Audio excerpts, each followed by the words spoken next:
Well, thank you for joining us, David. It's a pleasure to have you here, and I appreciate you taking the time to do this. Just to start off, could you tell us a bit about your company and your role within that company?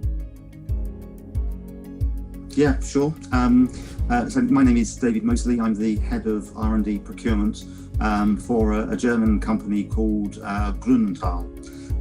Grünenthal is a family-owned company. It's been operating for about 75 years, and it is a biopharmaceutical company.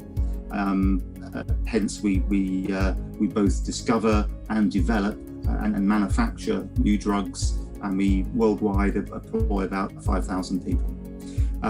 For my particular role, I lead the R&D team, and we manage the scientific and the sort of the clinical aspects and services that we purchase through our suppliers.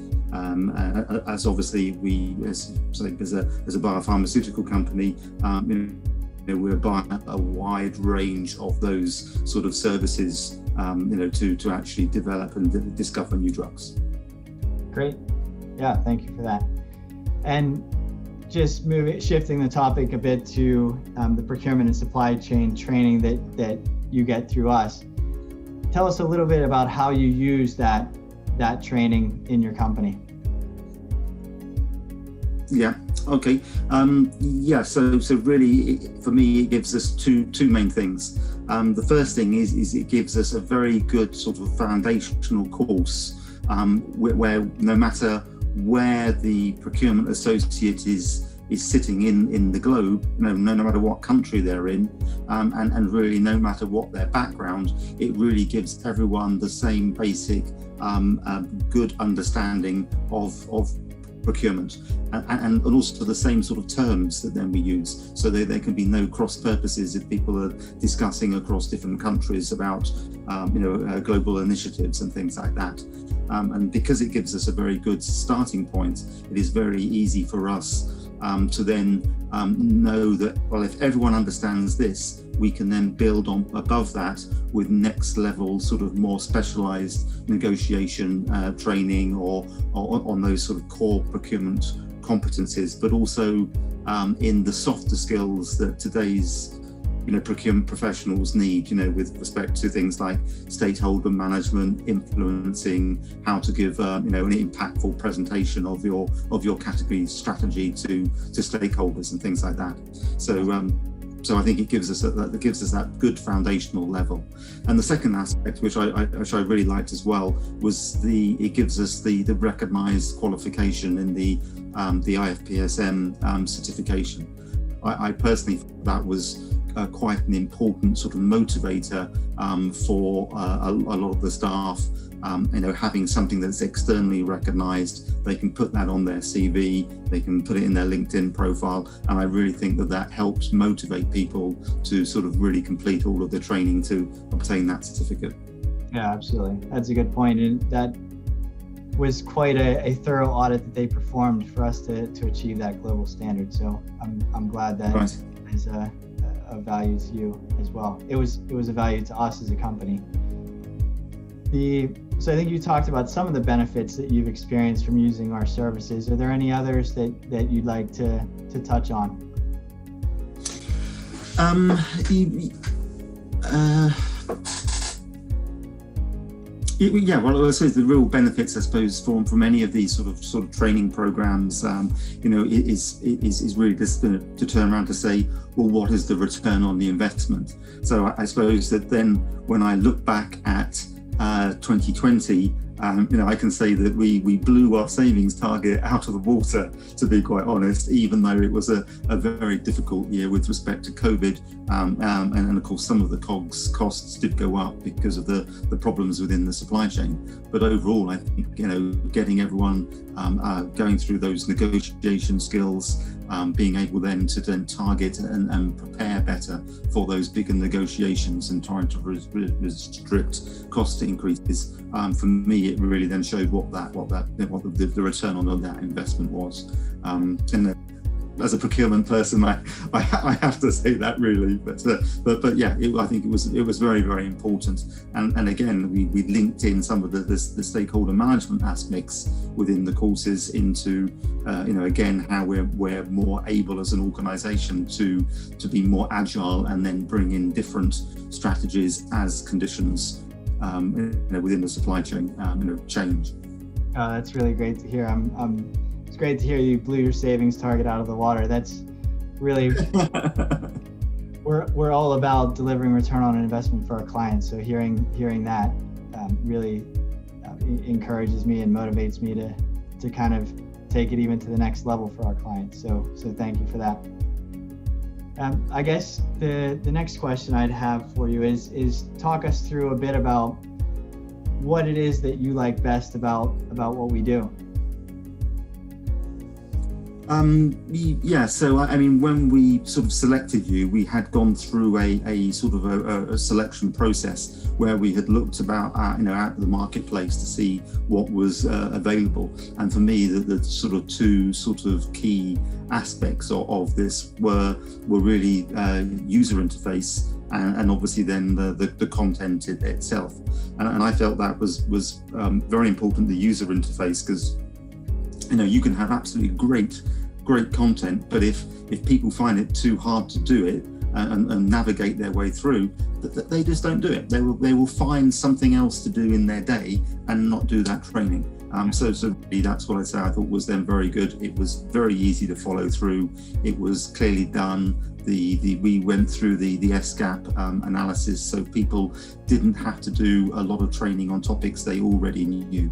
And I think that made it very, very easy to use. And I think that the feedback was more than 80% said that they liked the content and that they would use it in their day-to-day jobs. And so I think it delivered what we expect.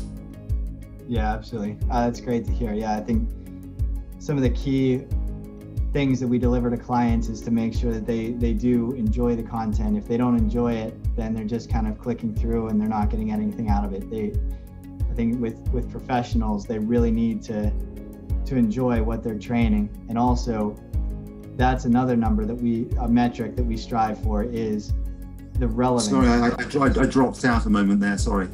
Okay, yeah, no problem.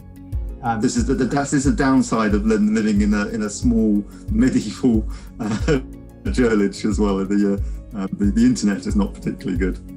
Yeah, I can imagine. Yeah, but it was great that that you brought up those metrics, and especially the relevance metric. We think that's a key one, and with our role-based learning journeys, that's really what we target is getting people upskilled in the most efficient possible way by giving them content that's relevant and only what is relevant to their particular role. So that's really great to hear.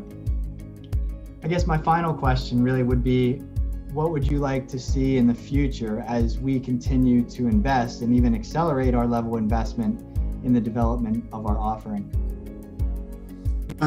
Yes, yeah. Well, I say I think that obviously in the pharmaceutical industry, we have some particular challenges which might not be in other industries. And obviously then from my perspective as well, within R&D, which is a very, very highly regulated area, we also have a lot of more challenges within procurement because of that, because particularly the regulatory authorities can audit my contracts, shall we say. So there are some different challenges there, but otherwise I think that if you're then looking at say some unique challenges within procurement as a whole, I would say I think like it's sort of putting focusing some of the courses maybe on those sort of supplier situations, or where you've got the supplier is much bigger than you as the buyer are. How do you manage those sort of situations, where the sort of more traditional procurement levers, are not going to be so relevant. Trying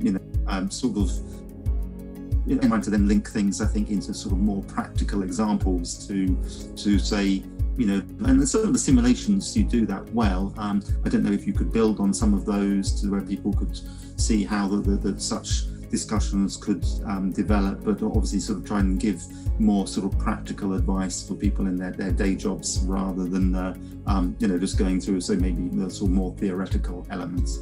Yeah. Okay.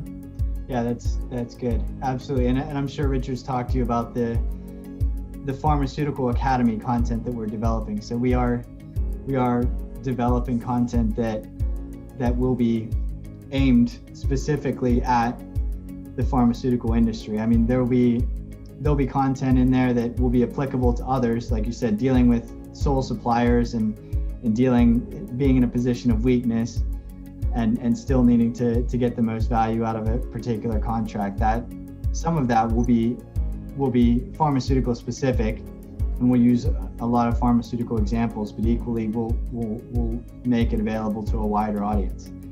But our goal really is to become ever more relevant to our clients, and that involves going industry or sector specific.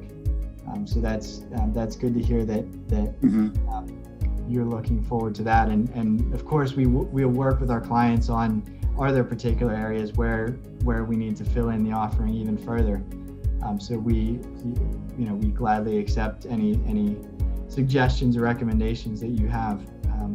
Yeah, certainly. And I think one of the things that will be sort of post-COVID is that when I was earlier in my career, and maybe a bit like yourself, I was then fortunate to be able to have colleagues that were older, more experienced, and I could see how they did things. I could learn from them and things.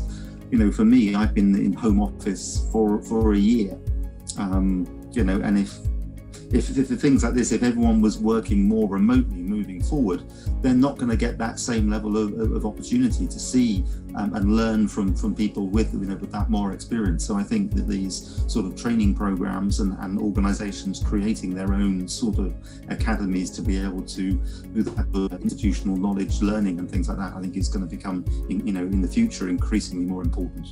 Yeah, absolutely. Great. Well, thank you, David Moseley, for joining us today. I think that was very insightful for me and hopefully for our other clients and potential future clients. I really appreciate you joining us. My pleasure. No, thank you very much.